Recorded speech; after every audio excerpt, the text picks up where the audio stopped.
Eu gostaria de convidar-vos à leitura do Salmo 133. Eu acho que todos nós conhecemos este Salmo. Ele, de facto, reflete muitas das verdades que nós temos falado ao longo da nossa vida. Como é bom viver bem, não é? E quando se fala em viver bem, não significa que nós tenhamos que viver com fartura, não significa que nós tenhamos que viver com muito dinheiro, com muitas condições para viver bem. A Bíblia diz-nos que até no meio da privação nós podemos viver bem. É realmente o conceito que a Palavra de Deus nos traz. Por isso, quando falamos em viver bem, não estamos a falar nessas questões, obviamente, materiais, estamos a falar naquilo que se constrói de dentro para fora. Estamos a falar naquilo que, na verdade, faz com que os tempos mudem, com que o ambiente seja melhor. Às vezes nós precisamos de uma ajuda externa para nos sentirmos melhor. Mas temos chegado à conclusão que a Palavra de Deus nos diz que não há nada melhor que saia de dentro para fora que realmente resulte naquilo que nós precisamos. Eu sei que nós vivemos, todos nós, momentos em que procuramos, de alguma forma, alegrar a nossa própria vida. E nós achamos que às vezes as coisas têm esse lugar. Mas eu tenho visto ao longo da minha vida pessoas tão cheias de coisas e tão vazias dentro de si próprias. E é triste quando nós percebemos que muitas vezes nós colocamos um peso demasiado naquilo que é material, pensando que isso acrescenta à nossa vida aquilo que na verdade só pode ser conseguido, trazido para dentro e de dentro para fora com aquilo que é a graça de Jesus em nós. E todos nós conseguimos lembrar-nos de episódios na nossa vida em que muitas vezes procuramos alegrar os nossos momentos através das coisas e nem sempre isso, na verdade, trouxe o significado. É Cristo que faz a diferença, porque Cristo habita o interior de cada um de nós. Ele disse que moraria dentro de nós. E todos nós sabemos que a grande necessidade, a profunda necessidade da nossa própria alma, de facto, é no interior. É no nosso próprio ser. É naquilo que efetivamente nós somos e não tanto naquilo que nós fazemos. Vamos olhar o Salmo 133 e vou pedir que alguém que queira, com uma boa voz, não precisa ter uma boa voz, no sentido em que pode ser linda ou feia, não há vozes lindas e feias, não é? O que há é vozes mais fortes ou menos fortes. Quem tiver uma voz forte que queira ler Salmo 133, está bem? Ao mesmo tempo, tendo a voz forte, leia com as palavras agradáveis que este Salmo realmente tem. Pode ser? Vamos orar? Vamos ler? Quem quiser ler, faz favor. Como é bom e agradável os irmãos viverem em união. É como o óleo precioso sobre a cabeça que desce para a barba de Arão, e desce sobre a gola das suas vestes. Como o orvalho do Hermon, que desce sobre os montes de Sião. Ali o Senhor ordena a bênção e a vida para sempre. Obrigado. Gostava que nós pensássemos um pouco, apenas pensar, não verbalizar. O que é que nós fazemos para criar unidade dentro da nossa própria família? Pense só. Há certamente muita coisa prática que nós fazemos dia a dia que não nos apercebemos que a intenção, o propósito é criar unidade no círculo familiar onde nós estamos. Se fosse possível nós alistarmos isso num caderno, se calhar iríamos perceber que ao final de uma semana nós nos preocupamos efetivamente com a unidade familiar, com o bem-estar dentro das nossas próprias famílias. E há muita coisa prática que efetivamente nós fazemos, às vezes sem nos apercebermos. E porquê é que isso é importante? Porque nós sabemos que a união familiar, a unidade na família é fundamental. Nós vivemos na base disso. De facto, se não houver um bom ambiente, uma boa unidade familiar dentro, no seio da família, sobretudo naqueles que convivem e vivem connosco de uma forma constante, diária, permanente, nós sabemos que as coisas não estão bem. Hoje a pergunta que se coloca ao olharmos para este salmo é: O que é que nós estamos a fazer individualmente para promover a união coletivamente? É porque, vivendo numa sociedade materialista e egoísta como a nossa, nós às vezes achamos que a função de eu ser feliz depende mais do outro do que de mim próprio. Às vezes temos a tendência de querer que os outros alegrem os nossos dias, que os outros nos beneficiem. E, de certa forma, nós achamos que isto não está mal, está correto. Todos nós gostamos que os outros nos beneficiem. Mas, na verdade, eu não posso estar à espera que os outros façam aquilo que eu próprio devo fazer, não só por mim mesmo, como também pelo outro. Por isso, às vezes paro para pensar o que é que eu estou a fazer do ponto de vista individual para tornar, não é, a unidade coletiva. E nós temos falado aqui muito sobre um aspecto que eu considero que é cada vez mais importante. É a necessidade que nós temos de nos administrarmos uns aos outros. O que é que isto quer dizer? A ideia de nós sermos mordomos uns dos outros, isto é muito importante. Nós temos que perceber que o outro que está na minha vida, ele não passa pela minha vida acidentalmente. Eu não acredito nisso. Eu acredito que Deus traz as pessoas para a nossa própria vida, seja para nos beneficiar ou às vezes para nos ensinar. Não é acidente. Não aconteceu. Nós que acreditamos que Deus é um Deus soberano, temos que acreditar que às vezes os 5 minutos cruzados com uma pessoa têm propósito. Eles podem me ensinar muito. Já passei pouco tempo com algumas pessoas de quem aprendi mais do que outras com quem passo dias e anos e muito tempo.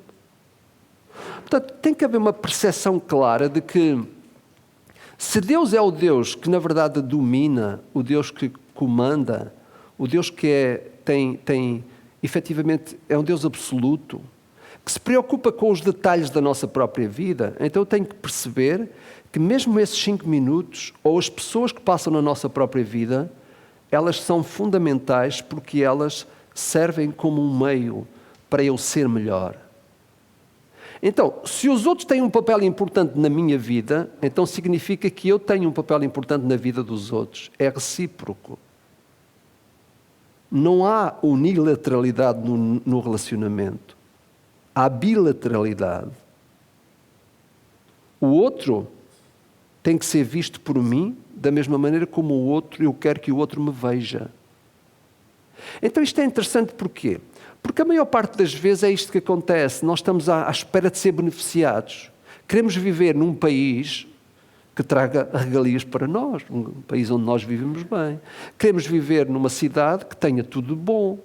Queremos viver, obviamente, numa família, queremos estar num lugar de emprego onde os outros façam com que seja agradável trabalhar, não só para ganhar o pão de cada dia, como também que seja um tempo bem passado. E sempre estamos nesta situação, pensando o que é que alguém vai fazer para me beneficiar. A mordomia das pessoas, se nós a compreendermos do ponto de vista da palavra de Deus, nós vamos ver os nossos dias a serem vividos nesta terra de uma forma melhor. Por isso, hoje nós somos chamados a pensar sobre isto, porque lemos um salmo que nos diz que é bom e agradável que vivamos em união. Nós até cantamos, lembram-se? Eu não vou cantar agora para vocês não se assustarem, mas há um cântico que fala sobre isto. Quem é que conhece esse cântico? Há vários que podem cantar. Já não cantaria sozinho, não é? Portanto, o risco aqui já não seria tanto. O que é que significa a palavra união? A palavra união significa, de facto, aquilo que está. É uma associação, isto é, uma combinação de vários elementos, semelhantes ou diferentes, com a intenção de formar um conjunto. É isto que fazemos em casa, não é? As pessoas são diferentes umas das outras, às vezes com papéis talhados entre si de forma diferente, mas o objetivo qual é? É para que formemos um conjunto. É para que a união familiar produza aquilo que todos nós queremos ter. Não é? E, de facto, esta ideia da união, ela é interessante porque, sabem que a tradução da palavra grega da língua alemã para esta palavra significa harmonia. Eu acho muito interessante. Os alemães, quando traduziram esta palavra do original, puseram a palavra harmonia. União, de facto, é harmonia. E nós sabemos a importância da harmonia. Temos diferentes instrumentos tocando notas diferentes, mas elas se associam. Esta é uma das grandes tristezas da minha vida, é eu não ser um bom instrumentista. Não é? Deus não me quis dar isso. Sabem, eu corria um risco, eu sei porque é que Ele não me deu. Porque eu, se fosse um bom instrumentista, eu fazia o culto sozinho. De maneira que Ele diz, Theo, isso não é para ti. Não é? Portanto, daí não levas nada. Não é? É tão importante a harmonia, como ela realmente soa bem aos nossos ouvidos, como é bom nós percebermos que união é isto. É quando notas diferentes, tocadas por instrumentos e meios diferentes, fazem uma harmonia. É interessante. Até que ponto é que eu estou preocupado no meu dia-a-dia com essa sintonia? Ou será que eu quero que seja o outro só a tocar a nota bonita, que faz bem ao meu ouvido? Então esta ideia que é trazida através deste salmo faz-nos pensar sobre isto. Sabem que do latim a palavra unidade faz uma referência à própria propriedade de tudo aquilo, curioso, que não pode ser dividido sem que perca a essência do que é. Este sentido está aqui. Isto é, união tem este sentido. É alguma coisa que as suas próprias propriedades não podem ser divididas sem que perca a sua essência. Faz sentido? Então é muito mais sério do que parece que daquilo que nós possamos pensar. Às vezes nós, olha, vamos criar aqui um momento de união, de unidade. E às vezes nós produzimos um ambiente bom à volta. Mas isso não tem nada a ver verdadeiramente com o termo. É uma essência direta da qualidade do que é. Não se pode realmente ter unidade e dividi-la sem que se perca a sua essência. Aquilo que ela própria é em si mesma. Por isso, a união, a unidade não é uma coisa propriamente que se fabrique. Ela tem a ver com uma qualidade que é trazida para a nossa própria vida, cuja responsabilidade é mantê-la, mas não criá-la. Vamos ver isto um pouco mais à frente.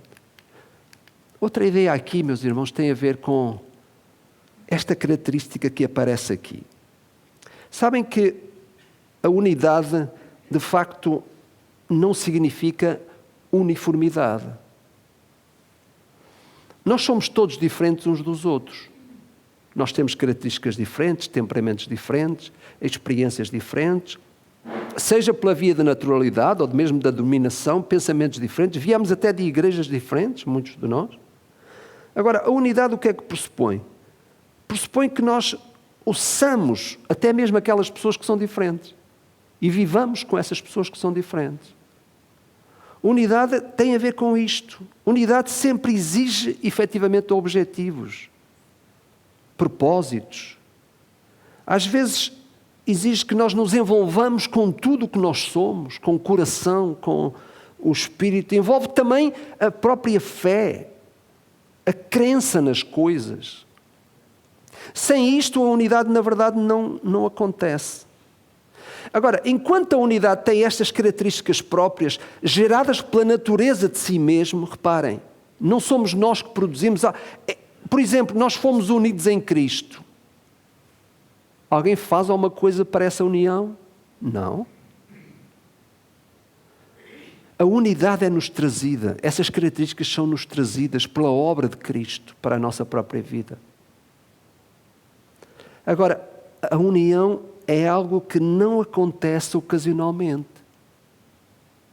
Na verdade, ela não acontece naturalmente.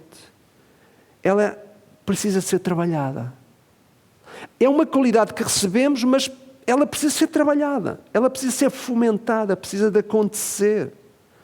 Todos nós precisamos de desejar a unidade. Todos nós precisamos de trabalhar a unidade nas nossas próprias mentes e até fomentá-la. Talvez possamos fazer aqui uma comparação para o quadro que aparece. Uma definição comparativa entre a unidade e a união é que a unidade talvez seja mais estática, porque ela, na verdade, é parte integrante do que nós somos. Por exemplo, a Bíblia diz que nós fomos criados à imagem e semelhança de Deus.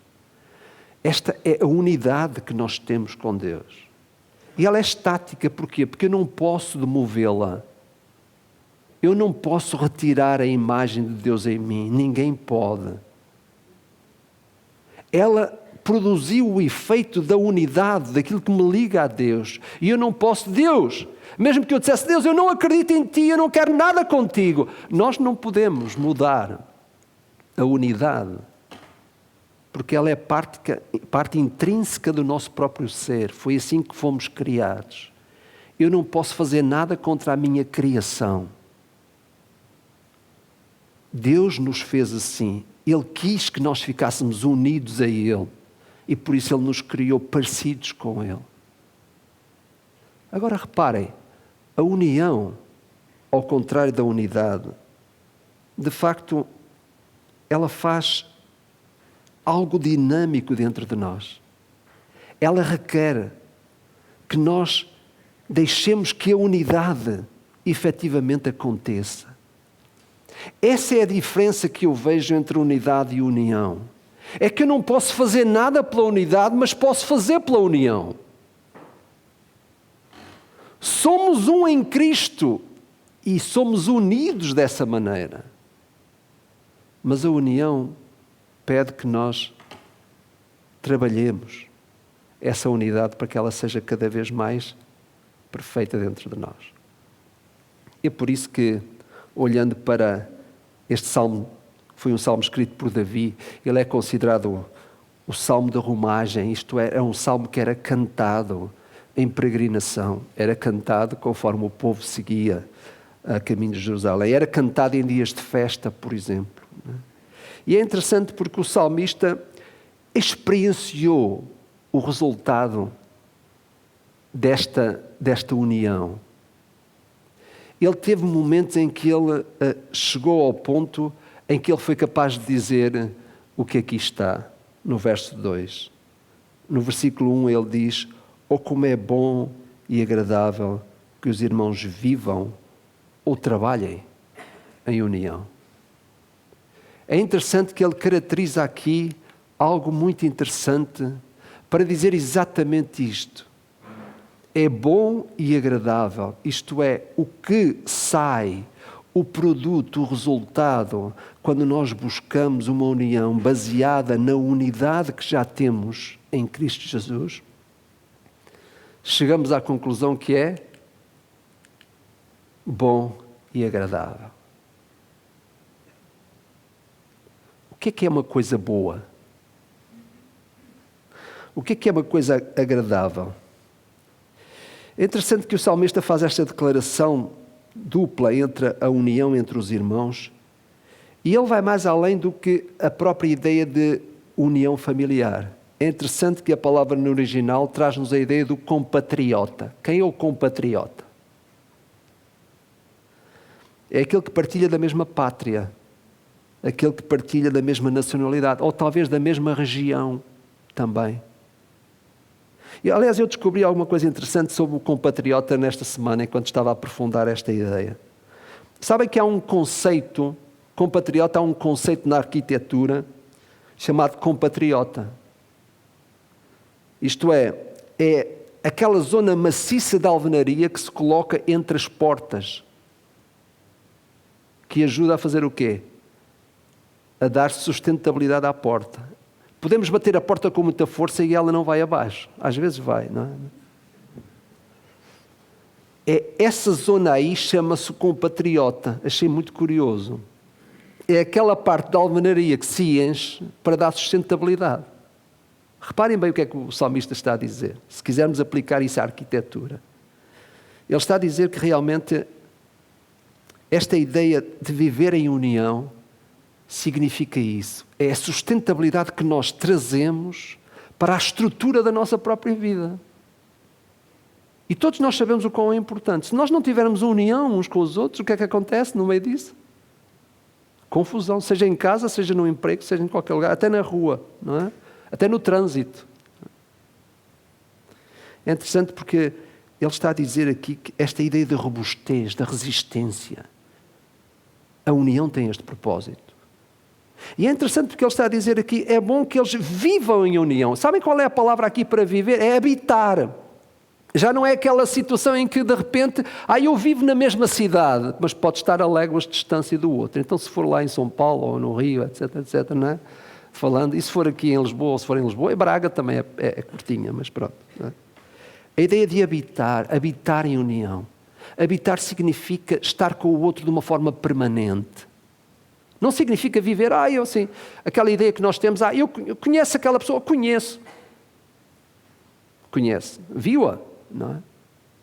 Não é essa a ideia que está aqui. É a ideia de estar ao lado, de viver em permanência. E ele qualifica esta ideia da união dizendo que ela é, em primeiro lugar, boa. Sabem que bom é algo que é biblicamente, eticamente e moralmente correto. A palavra bom nas Escrituras tem esta ideia. Não é absoluta, não é uma palavra absoluta, mas é uma palavra que transmite a ideia de que, quer bíblica, quer eticamente, quer inclusivamente, moralmente, está correto. Quando nós dizemos aquela pessoa é boa, nós estamos a dizer que essa palavra, que essa pessoa, do ponto de vista ético e moral, é uma pessoa correta. Então a palavra bom está aqui a ser dita pelo salmista de uma forma bastante profunda. E a ideia agradável é outra ideia que está lá. Diz que traz contentamento. Uma coisa agradável traz contentamento. E o salmista está a dizer, eu já experimentei isto. Viver em união com os meus irmãos, os meus compatriotas, é bom e agradável. Agora reparem, isto não é idílico, irmãos. Como já expliquei, a união é algo que tem que ser trabalhado. Ele não está a dizer, viver em unidade é bom e agradável. Ele está a dizer, viver em união. Porque outra vez repito, a unidade é algo que tu recebes. É uma característica que é própria de cada um de nós. A união tem que ser trabalhada. Olhando o slide atrás, tem a parte estática e a dinâmica. A união é alguma coisa que nós procuramos como resultado de quem somos, como resultado da natureza que temos, que nos foi concedida por Deus. Então eu acho isto tão interessante, meus irmãos. Mais do que cantarmos, acho que é importante nós percebermos o significado que está por trás disto. Então, para ilustrar esta ideia, meus irmãos, ele usa, de facto, duas ilustrações. Ele fala do óleo precioso que é derramado sobre as barbas de Arão. Nós todos, quando eu era pequenito, ficava a imaginar o que era aquilo, não é? Não sei se vocês fizeram esse exercício também. Então eu imaginava umas barbas bem longas, não é? Assim, não sei. Lembro-me que uma vez fizemos um trabalho, eu e a Madalena tivemos que fazer um trabalho sobre os judeus em Portugal e claro, isso implicava que nós fôssemos à sinagoga judaica lá em Lisboa e fomos. E temos histórias muito interessantes para contar, não é? É interessante porque uma delas era, o Rabi era um homem mesmo grande. E a cadeira dele também era grande. Eu tenho a impressão que se eu me sentasse nela dava para mais 2 ou 3, não é? E ele sentou-se e ele puxou por um lenço, não é? O lenço tinha quase 2 metros, não sei, era bangana, não é? Puxou por um lenço, mandou uma grande assoadela. Vocês nem imaginam aquilo, como é que foi lá na sinagoga, não é? Então, é interessante porque eu ficava a imaginar como é que é as barbas de Arão. Não é? E diz aqui o texto que é como as barbas, o óleo. Sabem que o óleo era derramado de facto sobre a cabeça, mas escorria pelas barbas. Eu não sei que beleza é que aquilo tinha, mas o salmista achava que sim. Mas para isso nós precisamos de perceber o que é que a palavra de Deus diz sobre isso. Se vocês quiserem depois com calma ler em Êxodo capítulo 30, não é? Tem lá uma explicação até ao capítulo 33 e o salmista lembrava-se disto. E eu vou ler só para os irmãos. Depois o Senhor mandou mais a Moisés que recolhesse dos mais finas especiarias. Então eu vou traduzir como é que este óleo se fazia, está bem? Era preciso 5,75 kg de mirra pura. Estamos a falar aqui de coisas que nós também nem percebemos bem. Mas 2,8 quilos de canela aromática. Canela já nós, não é? Então se fosse por cima do natazinho, dá-lhe ali um toque especial. Não é? E depois tinha que pôr também quase 3 quilos de cálamo aromático. Eu não sei bem o que é isso, mas também não me preocupei muito. E cássia. E levava ainda 4 litros de azeite. Irmãos, nós olhamos para isto e dizemos assim, o que é isto? Agora reparem, o Senhor deu instruções a hábeis perfumistas para comporem com todos estes componentes um óleo de santa unção. E o Senhor disse-lhes, unge-o para ungir a tenda do tabernáculo, a arca do testemunho, a mesa e todos os seus instrumentos, o candelabro e os seus instrumentos, o altar de incenso, o altar dos holocaustos com os respectivos instrumentos e a bacia mais a sua base. Consagra-os para que fiquem santíssimas, de tal forma que seja o que for que lhes tocar, se tornará reservado para Deus. Usa-o para ungir a Arão e os seus filhos, santificando-os para que sejam dignos de servirem como sacerdotes. E diz ao povo de Israel, este deverá ser também o meu santo óleo de unção. Nunca será derramado sobre uma pessoa qualquer e nunca farão para vocês um óleo semelhante para o vosso uso pessoal, porque se trata de um óleo santo e como tal deverá ser considerado para sempre. Alguém que venha a compor um óleo igual a este e o derramar sobre uma pessoa qualquer será excomungado. Interessante. Este óleo que o salmista está a dizer aqui não é um óleo qualquer. Quando eu procuro a comunhão com os outros, eu não faço qualquer coisa. Eu não dou os restos de mim mesmo. Interessante, não é? Há muita gente hoje a usar óleo para ungir. Eu não quero aqui entrar em choque com qualquer pessoa que está a ouvir-me aqui e outros que vão ouvir-me lá daqui a não sei quanto tempo através da net. Mas sabem, o óleo no Novo Testamento servia para ungir apenas os utensílios do tabernáculo como sinal de que aquelas coisas eram exclusivamente consagradas a Deus. E havia só 2 pessoas que eram ungidas, o sacerdote e o rei. O óleo para ungir os doentes que Tiago fala, lembram-se lá, capítulo 5, verso 14, é um óleo medicinal, não é este. Este era um óleo exclusivo, preparado pelos melhores perfumistas e, como diz o texto, ninguém tinha autoridade para fazer um óleo semelhante, porque ele era mesmo o óleo reservado para o uso exclusivo, consagrando aquelas coisas a Deus. Eu acho isto tão rico, meus irmãos. Como é que este óleo cheiroso não era notado só pelas pessoas que estavam no tabernáculo quando era ungido sobre a cabeça do sacerdote? As pessoas que estavam fora da tenda da congregação também notavam o cheiro harmonioso daquele óleo. Significa que a união não é apenas um instrumento para servir para quem está próximo de mim, mas também para quem está longe de mim. Não é apenas para eu agradar a minha família, para beneficiar.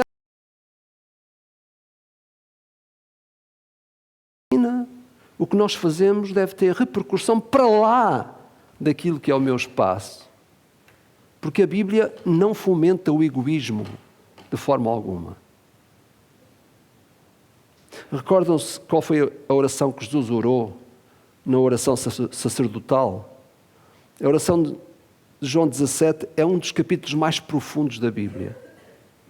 Aliás, houve um pregador do século XVII, Thomas Manton, que ele pregou 45 sermões só em João 17. Vocês querem experimentar isso? Vamos estar 45 sermões daqui para a frente.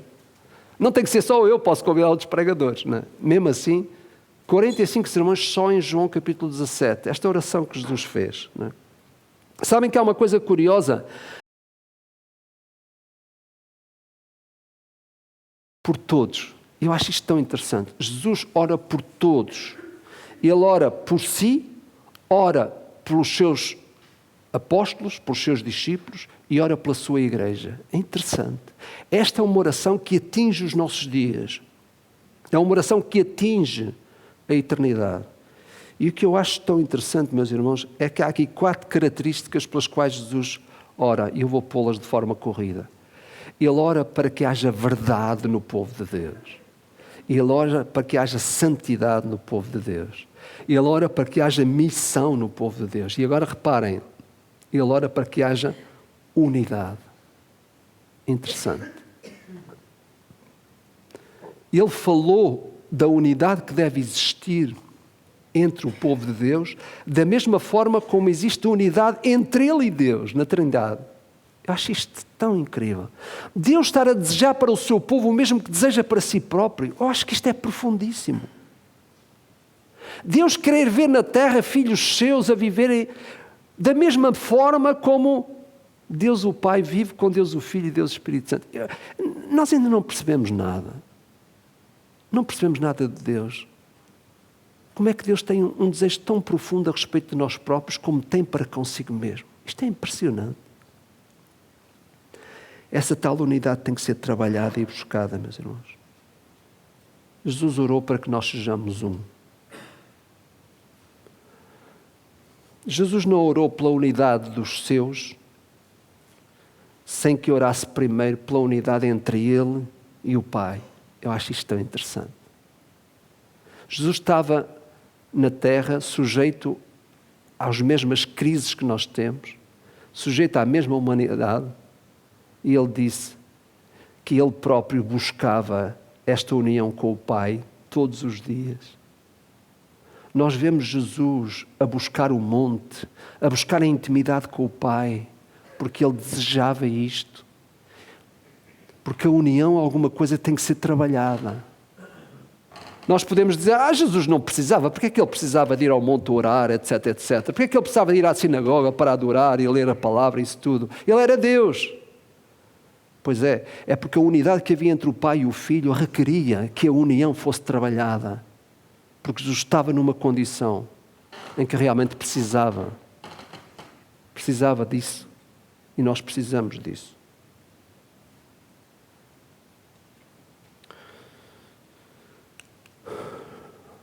A união visível e estrutural de uma igreja é um objetivo legítimo, mas ela só agradará a Deus se for uma expressão visível de algo mais profundo. O quê? A verdade e a vida que vem de Cristo. Nós fazemos coisas, marcamos almoços, nós chamamos as pessoas à nossa casa, nós queremos ir ao restaurante, nós celebramos acontecimentos, mas, meus amigos, para que a verdadeira união exista no povo de Deus, ela não pode ser conseguida se não for através da vida e da verdade de Cristo em nós. John Stott disse estas palavras: a maior preocupação da Igreja do século XX tem sido a busca pela unidade estrutural, sem uma incomparável busca pela verdade e vida que constitui a unidade e são o meio pelo qual ela mesmo cresce. É bom estarmos todos aqui esta manhã. É bom conhecermos uns aos outros e até vivermos realmente momentos bonitos. Mas sabem, aquilo que Deus deseja para o povo de Deus é muito mais do que acontecimentos, é muito mais do que simplesmente eventos, é muito mais do que coisas boas até. Realmente essa união verdadeira edifica-se na doce fragrância de Deus em nós. Nesse tal aroma, nesse cheiro que exala pelas pessoas que nós somos. Não pelo que nós temos, mas porque nós somos. Eu prefiro ser do que ter. Algumas pessoas que não estão assim no mundo preferem ter em vez de ser. A nossa qualidade cristã deve fazer a diferença. É esse cheiro do óleo exclusivo que é derramado por Deus nas nossas vidas de uma forma figurada que faz a diferença. E é assim que nós vamos, de facto, ver como as coisas são diferentes. Lembram-se quando chegou lá a Atos capítulo 4, a Igreja do Senhor Jesus Cristo? Se quiserem ler o capítulo 4 esta tarde, acho que vai ser rico. Diz lá que da multidão dos que creram era um só o coração e a alma. Que coisa impressionante. quando as nossas famílias estiverem posicionadas desta forma, onde o coração de cada um é igual, o coração e a alma são um só, meus amigos, a terra vai abanar. Sabem? A falsa moralidade vai acabar. Os roubos acabariam. As empresas cresceriam, mas eram todos que cresceriam, não apenas o patrão. É isto. E isto tem que ser trabalhado. Nós recebemos a essência pela unidade em Cristo, mas a união tem que ser trabalhada. O óleo tem que ser derramado. Ele tem que ser visto a pingar pelas barbas de Arão. Abundância de fartura. Quanto mais escorria o óleo na barba de Arão, mais exalava o cheiro daquele perfume bonito. A ilustração que o salmista dá é esta: o óleo precioso e o orvalho de Hermon. Sabem que Hermon era a única montanha que nunca perdia o orvalho ao longo do ano. Que interessante. O salmista vai buscar estas imagens para mostrar a riqueza do que é viver em união com os irmãos. Meus irmãos, cada vez estou mais convencido que o nosso grande inimigo é o nosso egoísmo. Se não formos egoístas, nós contribuímos para o bem-estar uns dos outros. O egoísmo tem que ser realmente vencido dentro de nós. Essa é uma das coisas que nós encontramos em Jesus. Ele esvaziou-se de si mesmo.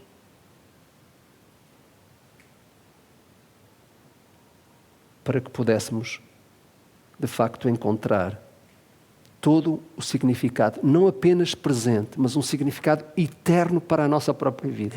Nunca esqueçam que Jesus trabalhou o eterno no humano. Ninguém mais podia fazer isto. Nós trabalhamos o material, trabalhamos os momentos, mas só Jesus trabalha o eterno. É por isso que a vida que Ele dá é a vida eterna.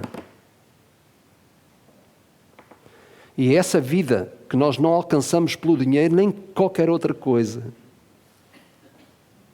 É Cristo que a dá voluntariamente. Por isso, o que é que adianta viver bons momentos se honestamente, quando paramos e estamos a falar connosco próprios, nós dizemos: não vale nada. Foi apenas um momento. E às vezes até somos honestos connosco próprios e fizemos de palhaços no meio da multidão. Porque tivemos a produzir uma coisa que na verdade não somos. Mas isto é verdadeiramente a visão do salmista. Porque o salmista vivia assim com Deus. As consequências, rapidamente, quais são? Olha o que o salmista diz: Deus promete a sua bênção. A segunda coisa, Deus ordena a vida para sempre. Reparem o que é que está a ser dito. Quando nós vivemos em união e procuramos isso como arte no meio da profissão, procuramos a união como uma arte no meio da profissão, como ela é tão importante. Está a ser dito que as consequências disso vêm de Deus. O mesmo Deus que dá a unidade como uma característica que pertence a cada um de nós como seres eternos. A bênção vem do mesmo Deus. No meio daquele que é a unidade que Deus oferece, nós trabalhamos a união entre nós e a promessa está no outro oposto. Qual é? Deus promete a sua bênção e ordena vida para sempre. Há vida no meio do caos? Há. Porque é a vida que sobra para lá do caos. Às vezes nós ficamos projetados no momento do caos e esquecemos que há vida para lá do caos. Essa vida é que Deus, de facto, oferece. A verdadeira união é necessária para a Igreja de Jesus, mas ela não se constrói com artificialismos gerados por nós, não. Ainda que esses artificialismos encham o olho muitas vezes e nos surpreendam, sabem que o resultado de uma unidade gerada por Deus em nós, é de facto isso que nos faz ser honestamente quem somos. Deus vê-nos pessoas diferentes depois de termos sido salvos por Cristo. É assim que Deus nos vê. Não é como nós nos vemos a nós mesmos, mas como Deus nos vê. Pessoas novas, restauradas, com propósito. Deus juntou-nos, meus amigos, através de Jesus, seja por pouco ou muito tempo, para nós vivermos em união, para procurarmos o extrato da unidade que já existe em nós, para sermos melhores, sermos uma igreja que reflete a luz de Cristo, pessoas que refletem a luz de Cristo. De facto, não há união sem a verdade e a vida de Cristo. Podes fazer o que quiseres. Podes ter o que tu quiseres. Mas sem a verdade e a vida em Cristo, na verdade, não há união. Isso significa o quê? Nesta frase, o que é que está representado ali? A verdade e a vida de Cristo são a unidade. É a característica, é a condição em que Deus me coloca. Ele dá-me condições, capacidade para eu fomentar a união. Para eu beneficiar os que estão à minha volta. Para que, efetivamente, como diz o salmista, cheguemos à mesma conclusão. Como é bom e agradável que os irmãos vivam em união. Meus irmãos, todos nós temos a mesma responsabilidade. Mesmo para com os estranhos. Jesus fez isso. E Ele quer que nós façamos o mesmo. Observa a tua vida. E assim como tu, lá em casa, procuras fomentar a união na vida familiar, até porque, para não ficar mal para ti próprio. Às vezes é isso que acontece, não é?